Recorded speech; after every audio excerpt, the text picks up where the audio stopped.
Alhamdulillahilladzi hadana li hadza wa ma kunna linahtadiya laula an hadanallah. Asyhadu an la ilaha illallah wa asyhadu anna Muhammadan abduhu wa rasuluh. Allahumma shalli wa sallim wa barik ala Muhammad wa ala alihi wa ashabi ajmain. Doa itu adalah senjatanya orang-orang beriman, ya. Doa itu upaya seorang hamba untuk menyambungkan rasa dengan Robnya. Karena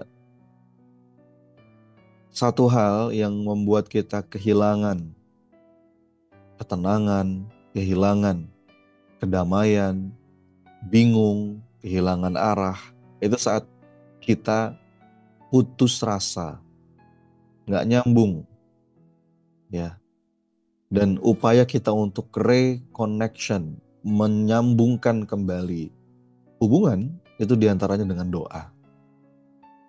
Ya, kata Nabi Shallallahu Alaihi Wasallam, Bapak Ibu, tidak ada yang lebih mulia dibandingkan doa. Tidak ada yang lebih mulia di sisi Allah dibandingkan doa. Dan Allah berfirman di Quran surat Al-Baqarah, ya, wa idza sa'alaka ibadi anni fa inni qarib ujibu da'watad da'i idza da'an. Apabila hamba-hambaku bertanya kepadamu tentang aku, wahai Muhammad, maka jawablah bahwa aku ini dekat. Dan aku mengabulkan permohonan bagi siapapun yang memohon kepadaku. Ini indah banget. Ada beberapa hal yang perlu kita perhatikan saat kita membahas doa. Yang pertama, doa itu bentuk penghambaan dan ketaatan seorang hamba kepada Allah. Dalam artian, doa itu termasuk bagian dari ibadah. Ad-du'a huwal ibadah, kata Nabi SAW. Artinya kalau doa itu ibadah, berarti makin banyak kita berdoa, makin bagus. Doa itu kata para ulama, idharul fakri, memperjelas kefakiran kita, memperjelas kelemahan kita, memperjelas kejahilan kita di hadapan Allah. Dan menariknya, kata para ulama, ketika kita menghadap kepada Allah dengan segala kelemahan kita, maka Allah itu akan menguatkan kita. Saat kita menghadap kepada Allah dengan segala kebodohan kita, maka Allah akan memberikan kita petunjuk atas segala persoalan. Dan barang siapa yang menghadap kepada Allah dengan segala kefakirannya, mengakui kefakirannya, maka Allah akan mengayakkannya secara batin. Ya. Satu, doa itu bagian dari ibadah. Yang kedua, doa itu bisa menjadi perantara untuk menolak bencana sebelum dia turun, atau menjadi sebab terangkatnya suatu bencana kalau itu sudah turun. Ya, ini luar biasa, ya. Kata Nabi, sebagaimana yang saya cantumkan di slide, tidak ada yang bisa menolak ketentuan Allah kecuali doa. Dan yang ketiga, dengan berdoa kita tuh akan terhindar dari murkanya Allah. Dalam artian, orang yang berdoa kepada Allah itu, dia sedang menunjukkan bahwa dirinya nggak punya kemampuan sedikit pun dalam hidup. La haula wa la quwwata illa billah. Hidupnya itu bergantung penuh. Dia sadar atas keterbatasan yang ada dalam dirinya. Nah, ini penting. Makanya makin banyak berdoa, Allah tuh makin senang. Sebaliknya, kalau dia nggak berdoa, kata Imam Ibnu Katsir dalam tafsirnya, bisa masuk pada kategori hamba yang nggak merasa butuh. Dalam artian dia menyombongkan diri. seolah-olah nggak butuh kepada Allah. Dan itu bisa menghadirkan murka. Na'udzubillah. Ya.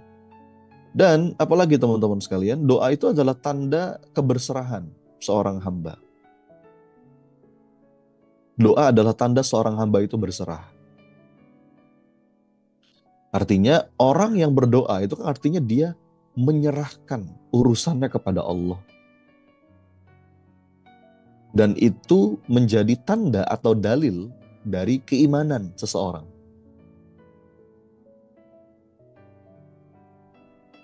Apalagi kalau kita merasa bahwa kita ini nggak bisa apapun kecuali ditolong sama Allah. Dan doa itulah yang menjadi sebab untuk bisa tegar. Yang menjadi sebab untuk bisa teguh melakukan apa yang bisa dilakukan dengan cara dan upaya yang terbaik sampai kemudian pertolongan Allah itu hadir dalam hidup. Oke ya, inilah keindahan dari doa. Kalau kita ngomong tentang doa. Dan sebagai orang yang beriman, kita perlu meyakini bahwa buah atau hasil dari sebuah doa itu udah dijamin sama Allah. Dalam artian gak ada doa yang sia-sia. Allah itu punya banyak cara mengabulkan doa seorang hamba. Bisa jadi dikabulkan sesuai dengan apa yang kita minta, cepat terkabul, atau bisa juga jadi simpanan di akhirat, atau bisa juga jadi penolak keburukan yang akan menimpa, atau Allah tunda pada waktu yang paling baik, pada waktu yang paling tepat, atau Allah ganti dengan yang lebih baik. Tapi intinya, nggak ada yang sia-sia dari sebuah doa. Makanya kata Sayyidina Umar bin Khattab, aku tidak pernah merasa khawatir apakah doaku dikabulkan atau tidak. Kenapa?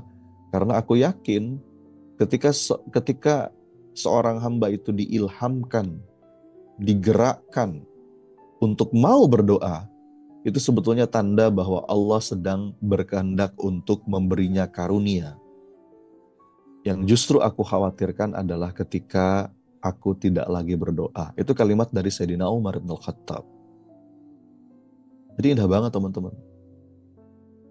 Ini indah banget. Dan yang perlu kita perhatikan, banyak orang itu kecenderungannya tergesa-gesa.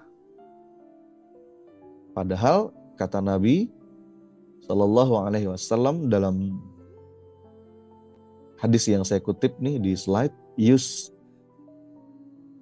yustajabu li ahadikum, Allah akan mengabulkan doa setiap kalian malam ya'jal, selama kalian tidak tergesa-gesa. Lalu sahabat bertanya, ya Rasulullah, ma'al isti'jal. Kata Nabi, hamba yang tergesa-gesa itu adalah hamba-hamba yang berdoa sih, tapi setelah berdoa, mereka mengatakan, mana aku udah doa, mana kok nggak dikabulkan doaku. Itulah hamba yang tergesa-gesa. Padahal dialah sebaik-baik pembuat skenario, dia sedang menyiapkan rencana yang paling baik untuk hidup kita. Tidaklah sesuatu Allah tunda kecuali itu pasti hendak disempurnakan. Tidaklah sesuatu Allah ganti kecuali itu pasti yang lebih baik daripada apapun yang kita inginkan. Jadi jika dikabulkan sesuai dengan apa yang kita minta, maka semoga itu yang terbaik. Dan jika ditunda, maka itu sedang disempurnakan untuk menjadi lebih baik. Dan kalau diganti, maka itulah yang lebih baik. Enak. Makanya kalau kita merasa kok pengabulan doa tertunda, kita perlu ingat bagaimana kisah para nabi, para salafus soleh, para hamba-hamba mulia. Nabi Yakub kehilangan anak kesayangannya. Nabi Yusuf alaihissalam, kemudian dia bersedih. Sedih, tapi tidak ada putus asa itu muncul dalam dirinya. Sebagaimana kalimat yang beliau ucapkan dan diabadikan dalam Quran, wala tayasu min rauhillah innahu la yayasu min rauhillahi illal qaumul kafirun. Jangan kalian putus asa. Kenapa? Karena putus asa itu hanya untuk orang-orang yang kafir. Artinya dalam keadaan seperti apapun, sedih boleh. Tapi kesedihan itu nggak bikin kita putus asa. Terus dia berdoa. 40 tahun dalam beberapa riwayat. Sampai akhirnya memang Allah punya rencana yang paling baik. Ya. Apalagi kisahnya Nabi Zakaria yang umurnya itu udah tua gitu ya, sampai usia senja itu belum juga dikaruniai seorang anak. Dan Allah itu mengabadikan doanya Nabi Zakaria, Rabbi habli min ladunka dzurriyyatan thayyibah innaka sami'ud du'a. Ya Rabb, karuniakan kepadaku keturunan yang baik dari sisimu. Sungguh engkau maha mendengar doa. Teman-teman, doa itu terlantun bertahun-tahun tanpa jemu, tanpa bosan. Dan Allah baru mengabulkan doa itu. Kapan? Puluhan tahun. Tapi apa kata Nabi Zakaria? Walam akum bidu'aika rabbi syaqiyya. Aku tidak pernah kecewa dalam berdoa. Ini indah banget. Kita baru doa beberapa saat udah berkata, mana. Itu hati-hati, itu masuk dalam istijal, ya, ketergesa-gesaan. Nabi Musa berdoa untuk kehancuran Firaun, ya. Duhai Robku, engkau sudah memberikan perhiasan dan harta yang berlimpah kepada Firaun dan bala tentaranya. Tapi mereka menyesatkan manusia dari jalanmu. Maka ya Rob, binasakanlah harta mereka. Kunci mati hati mereka. Tapi Allah baru mengabulkan, ya, doa Nabi Musa itu sekian puluh tahun lamanya. Ditenggelamkan. Jadi kawan-kawan sekalian, ini yang berdoa Nabi Musa. Yang mengamininya itu Nabi Harun. Tapi mereka enjoy dalam prosesnya. Penting nih menikmati proses. Makanya ada satu doa juga yang indah dari Nabi SAW. Allahumma as'aluka taufiq lima habbika minal a'mal wa sidqa tawakkulli alaik wa husna dhanni bik. Ya Allah,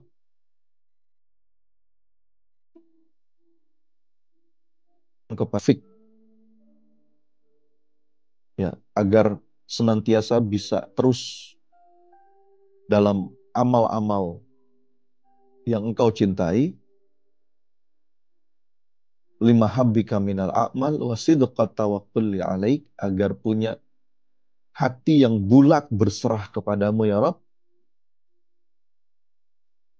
dan wa husna dhanni bik, agar senantiasa bersangka baik, berbaik sangka kepadamu.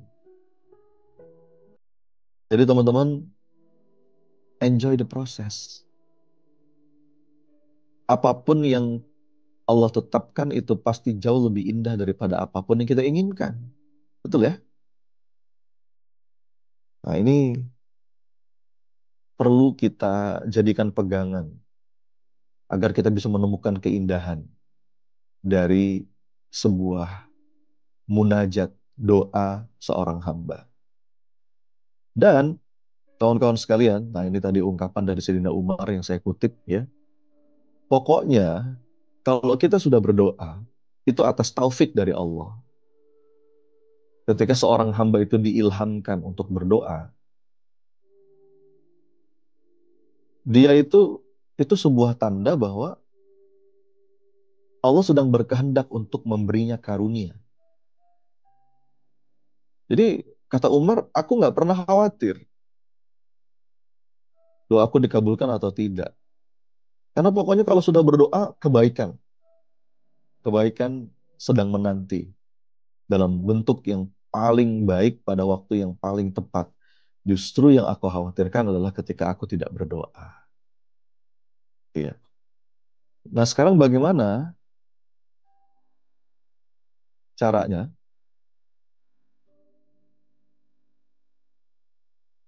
agar kita mampu menemukan rasa, menikmati setiap munajat mesra dengan Rob semesta. Karena fenomenanya banyak di antara kita yang putus rasa dalam berdoa.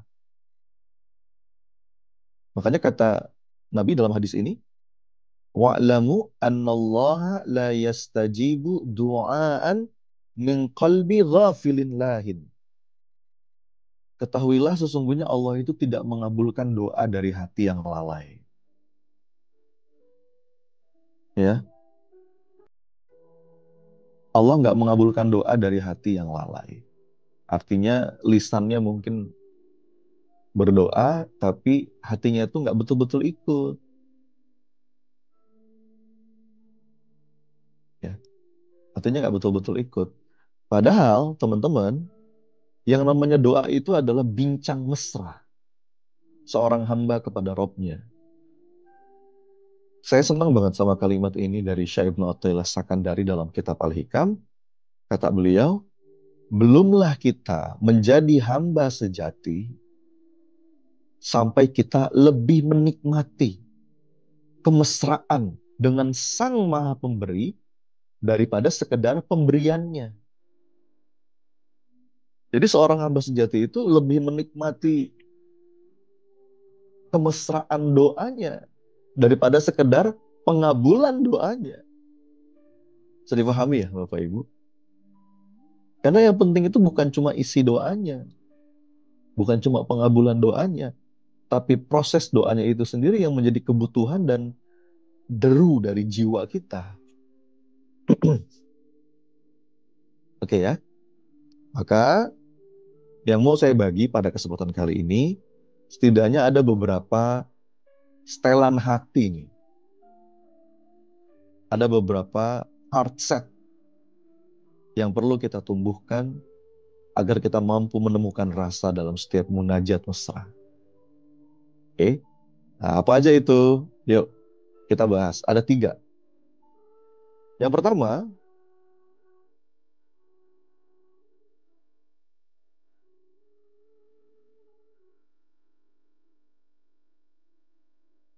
maknailah bahwa doa itu adalah upaya seorang hamba untuk,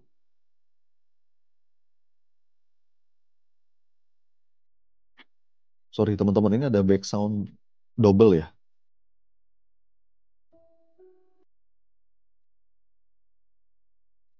Saya ulang ya. Jadi doa itu adalah bincang mesra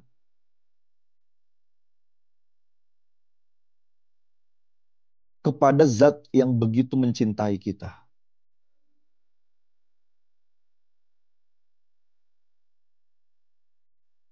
Nah, saat ini yang kita hadirkan, pemaknaan ini yang kita tumbuhkan dalam setiap munajat, kita akan menemukan rasa dalam setiap upaya kita memohon kepada Allah. Inna rahmati taglibu ghadab dalam satu hadis qudsi ya. Rahmatnya Allah itu mengalahkan kemurkaannya Allah. Jadi teman-teman sadari saat kita mau bermunajat, saat kita mau berdoa, itu tuh kita lagi ngomong sama zat yang sangat mencintai dan selalu menanti hambanya kembali. Apa buktinya Allah mencintai kita? Dengan dianugerahkannya berbagai macam kenikmatan dan karunia. Allah menghidupkan, memperbaiki keadaan, menyempurnakan urusan kita, memenuhi kebutuhan-kebutuhan, menghilangkan kesulitan.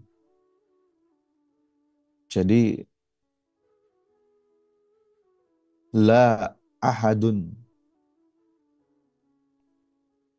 tidak ada satupun yang lebih mencintai kita melebihi Rabb kita. Teman-teman, kalau orang punya mental seperti ini, dia akan mampu menikmati setiap pergiliran episode kehidupan. Karena dia yakin bahwa zat yang menetapkan takdir atas hidupnya adalah zat yang paling mencintainya. Allah itu maha adil, nggak mungkin zolim. Allah itu maha benar, nggak mungkin keliru. Dan Allah itu maha bijaksana, nggak mungkin sembarangan. Enak aja. Pokoknya apapun yang kau tetapkan ya Rob, itu pasti yang terbaik. Itu pasti yang terbaik. Hadiah terindah adalah apa yang saat ini aku miliki, dan takdir terindah adalah apa yang saat ini aku jalani. Kalau dia yakin Allah nggak mungkin salah, Allah nggak pernah salah, Allah nggak akan keliru dalam setiap ketetapannya, maka apapun yang dihadirkan dalam hidupnya, dia mampu berbahagia. Apapun kejadian yang menimpa, pokoknya asalkan dengan itu Allah maafkan, asalkan dengan itu Allah ridho, apapun itu, bagaimanapun itu, enak. Kita akan ngalamin tuh pergiliran episode kehidupan. Wa tilkal ayyamu nudawiluha bainan nas, kata kata Allah dalam Quran. Pergiliran episode kehidupan itu pasti kita akan merasakan. Gak mungkin kita di atas terus, ada masanya kita jatuh terperosok ke bawah. Gak mungkin kita punya uang terus, ada masanya kita gak punya uang. Gak mungkin kita dideketin orang terus, ada kalanya orang itu pergi menjauh dari kita. Itu sebuah kewajaran hidup. Tapi kalau dalam setiap episode itu, kita senantiasa berupaya, berbincang mesra, mengadukan sekecil apapun segala rasa, apa yang kita butuh, kesedihan, kecemasan, kita bawa dalam setiap munajat, enak. Sadari teman-teman, saat kita ngangkat tangan, memohon sesuatu, mengadukan sesuatu, itu kita sedang menghadap kepada zat yang paling mencintai kita dan selalu menanti hambanya kembali.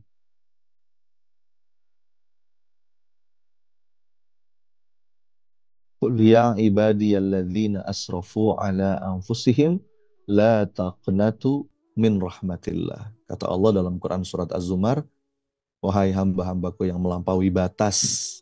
Ini yang dipanggil nih hamba-hamba yang sudah melampaui batas, yang udah offside, tapi tetap diberikan harapan dan jangan putus asa, kata Allah. La taqnatu min rahmatillah. Dari rahmatnya Allah.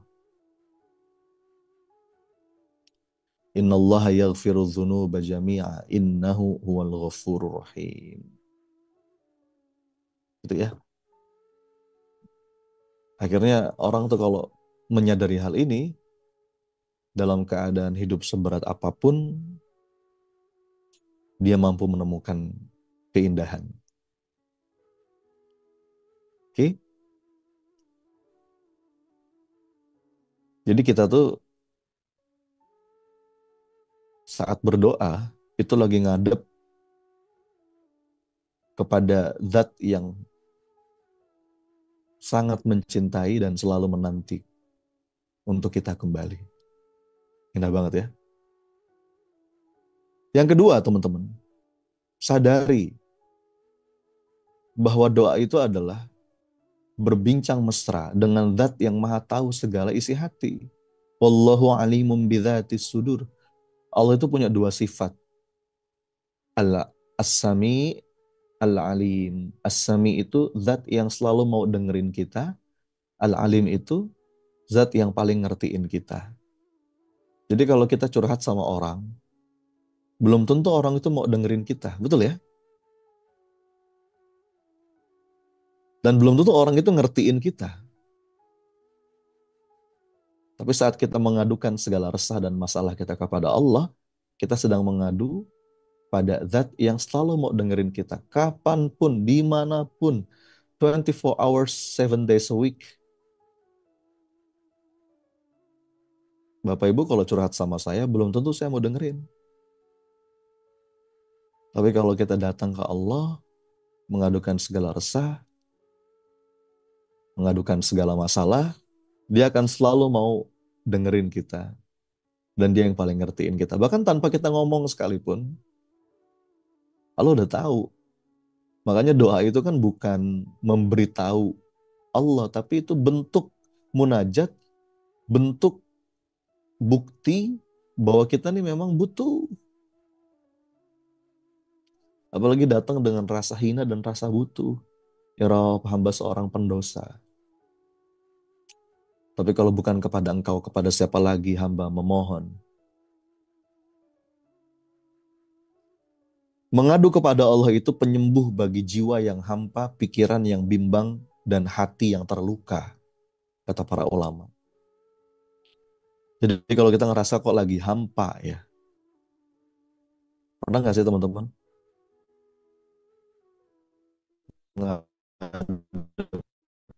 ngadepin satu keadaan yang kayaknya ems, atau kita lagi bingung, kehilangan arah, atau kita lagi terluka batinnya, maka penyembuh dari semua itu adalah mengadu kepada Allah. Ya, makanya ada doa yang saya rasa sebagian besar dari kita udah hafal, doa lagi bingung, lagi sedih, lagi berat, dan minta dilindungi sama Allah dari semua rasa itu. Allahumma inni a'udzubika minal hammi wal hazan, wa a'udzubika minal ajzi wal kasal, wa a'udzubika minal jubni wal bukhal, wa a'udzubika min ghalabatid daini wa qahrir rijal. Ya, ini indah banget. Pokoknya kalau lagi bingung, lagi ngerasa kosong, lagi ngerasa hampa, lagi ngerasa terluka, sebaik-baik penyembuh dari semua itu adalah mengadu kepada Allah, kawan-kawan.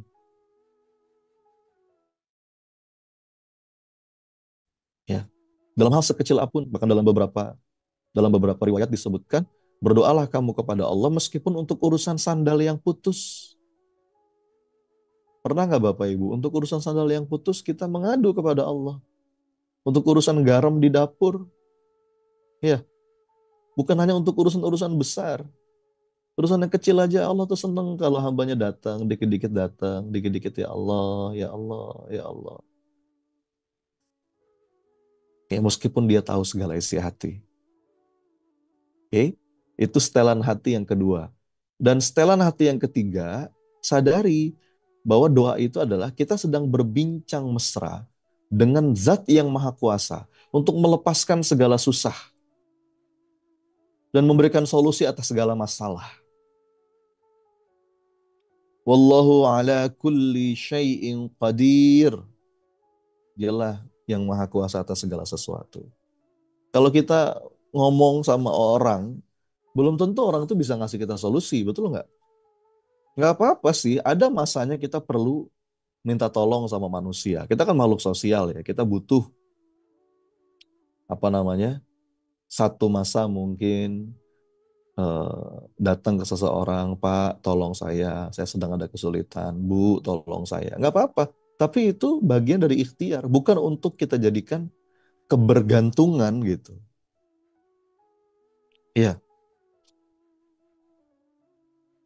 hati kita itu bergantungnya kepada Allah. Nggak peduli mau segede apapun masalah yang ingin kita selesaikan, seberapapun besarnya impian yang ingin kita wujudkan,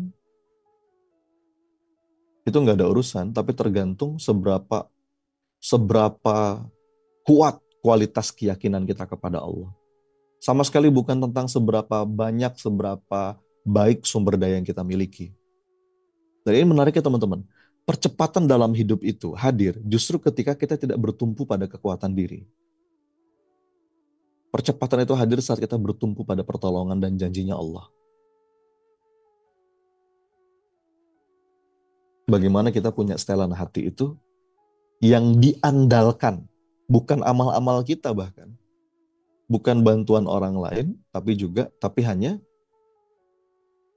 pertolongan, rahmat, ya, dan petunjuk tuntunan dari Allah Ar-Rasyid. Makanya doanya kan, Rabbana atina min ladunka rahmah wa hayyi' lana min amrina rasyada.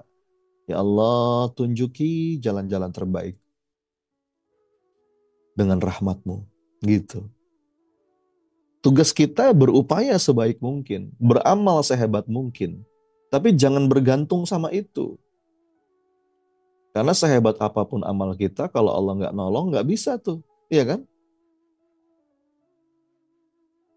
Makanya ada lagi sebuah doa yang sering saya sampaikan tuh. Allahumma inna maghfirataka arja min amali wa inna rahmataka awsa'u min dzambi. Ya Allah, sungguh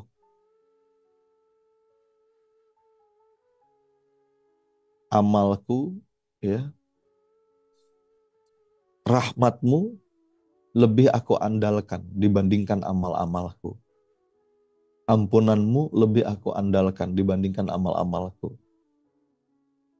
Dan sungguh ya Allah, rahmatmu pasti jauh lebih luas dibandingkan sebanyak apapun dosaku. Ini doa yang menumbuhkan harapan gitu ya kepada Allah. Allahumma illam akun ahlan an ablugha rahmatak fa inna rahmatuka ahlun an tablughani li'annaha wasi'at li kulli syai'in ya arhamar rahimin. Ini doa yang sering saya bahas di banyak kesempatan ya.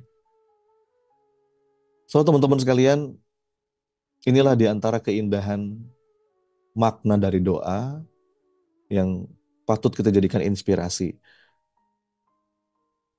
Sebagai penutup mungkin saya ingin menyampaikan hati-hati dengan prasangka kawan-kawan. Karena aku sebagaimana prasangka hambaku, ini hadis qudsi yang sangat populer. Ana inda dhanni abdi bi. Karena prasangka itu cerminan hasil. Dan prasangka itu akan berpengaruh pada kondisi jiwa kita. Kalau kita merindukan kebahagiaan, kita perlu punya keyakinan yang bulat bahwa Allah itu zat yang paling mencintai kita dan hanya menginginkan kebaikan bagi kita. Makanya kalau kita baca kisah-kisah para nabi, kisah-kisah para rasul, seolah-olah kita akan menemukan kisah yang penuh dengan penderitaan. Kelihatannya ya berat, masalah terus. Padahal di lubuk hati mereka yang paling dalam, mereka itu manusia-manusia paling bahagia dalam hidupnya. Kenapa? Karena mereka adalah manusia yang paling meyakini kasih sayang dan cinta dari Allah Subhanahu wa taala. Ilahi Rabbi. Setiap kita punya rencana, tapi Allah juga punya rencana. Dan rencana Allah pastilah rencana yang paling baik. Sebagaimana kata Sayyidina Ali, ketika aku menginginkan sesuatu dan aku memohon kepada Allah, dan Allah kabulkan apa yang aku minta, aku bahagia. Tapi jika Allah tidak kabulkan apa yang aku minta, aku jauh lebih bahagia. Kenapa? Iya, karena yang pertama adalah pilihanku, sedangkan yang kedua adalah pilihan Allah. Jadi teman-teman, lepas. Lepas.